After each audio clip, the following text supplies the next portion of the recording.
Hey, 4th and 5th graders. Before I read my story today to you, I want to tell you about the first story that was written before it was A Ballad of the Republic, sung in the year 1888. Casey at the Bat, and it was written by Ernest Lawrence Thayer and illustrated by Patricia Polacco, and many of you have read her books that she wrote and illustrated. And then also we have Casey Back at Bat, and it's written by Dan Gutman. He is an author of the My Weird School series, some of you may have read in the chapter book section, but this is a poem. It's a narrative poem, a baseball poem it is. And the paintings are, the illustrations in the book are by Steve Johnson and Lou Fancher. I'm sure you've heard of Casey, the baseball world sensation, whose famous strikeout lost a game and stunned a hopeful nation.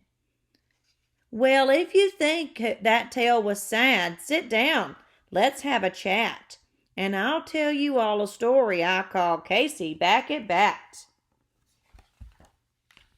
'Twas the last game of the season, with Mudville tied for first. The players fought all summer. For a pennant they did thirst. But Rutland shared the lead as well. The team stood face to face. To the victor fame and fortune, to the loser second place.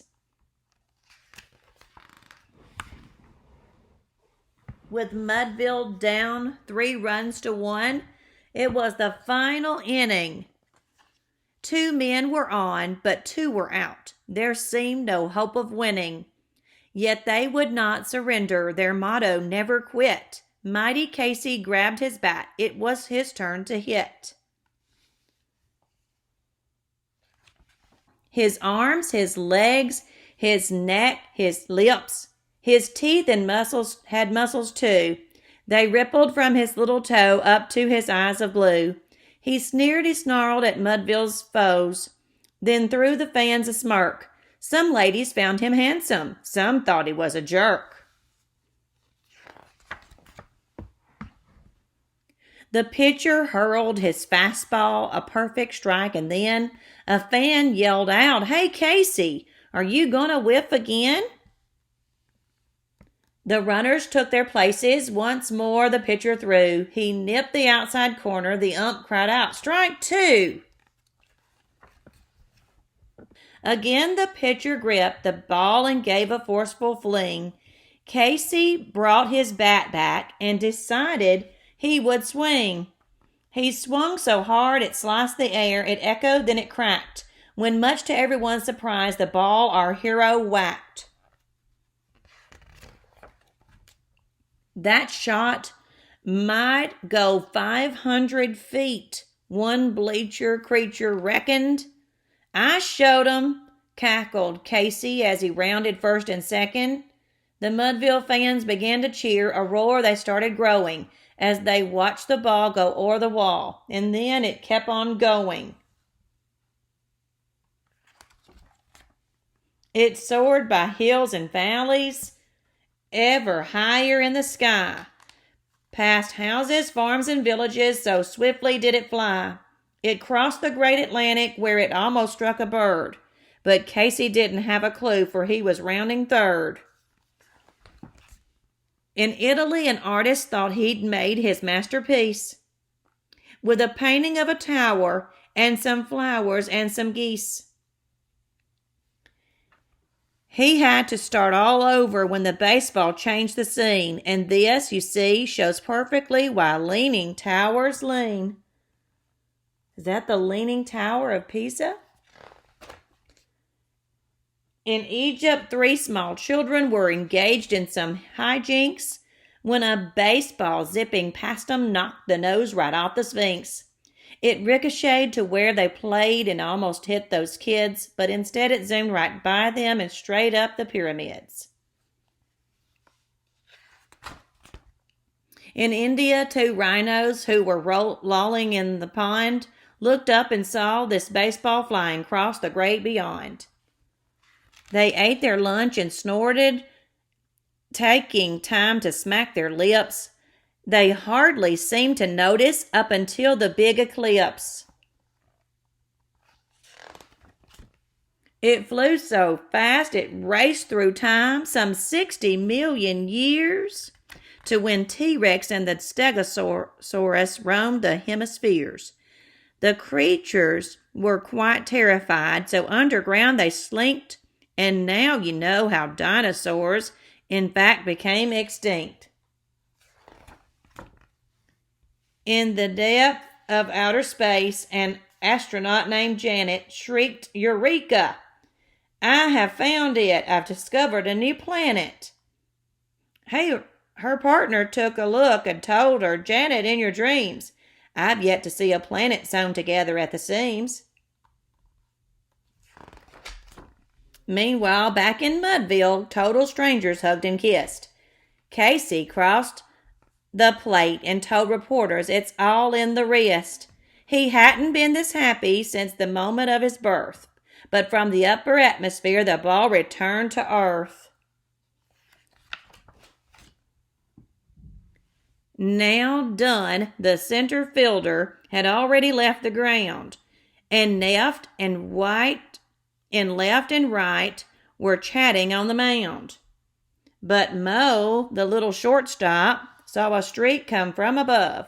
He raised his arm in self-defense. The ball plopped in his glove. Oh, somewhere in this crazy world, some kids are having fun. Some are telling knock-knock jokes. Some skateboard in the sun. And somewhere kids eat hot dogs piled up high with sauerkraut. But there's still no joy in Mudville. Hard luck, Casey has flied out. What do you think about the story, Casey Back at Bat? When he got up to bat, Casey, some of them thought that he was handsome, and some thought he was a jerk. And he had muscles, even in his teeth. They just knew that he was going to do what they needed him to do to help them win the game. But he got 2 strikes, got a hit. Then it just kept going and going, even over the wall. He didn't pay any attention to it because he was rounding third.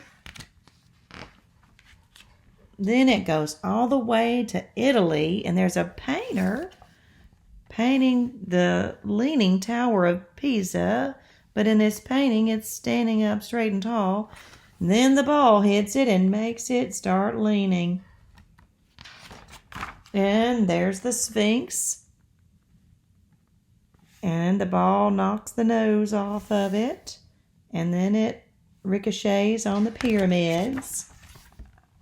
Then it goes past some rhinos and a solar eclipse. And the ball goes back millions of years ago, where the dinosaurs got so scared that they went underground. And that says that's how they became extinct. And then 2 astronauts saw the ball in outer space. And one thought that was a new planet that they had discovered. And the other said, "No, I've never seen a planet with seams." And the baseball has seams. So they know it's not a planet. And then at the end, you see him all excited and hopeful that he had just got a home run hit. He's talking to reporters and everything. Lo and behold, there comes that ball back around, and the shortstop catches it in his glove.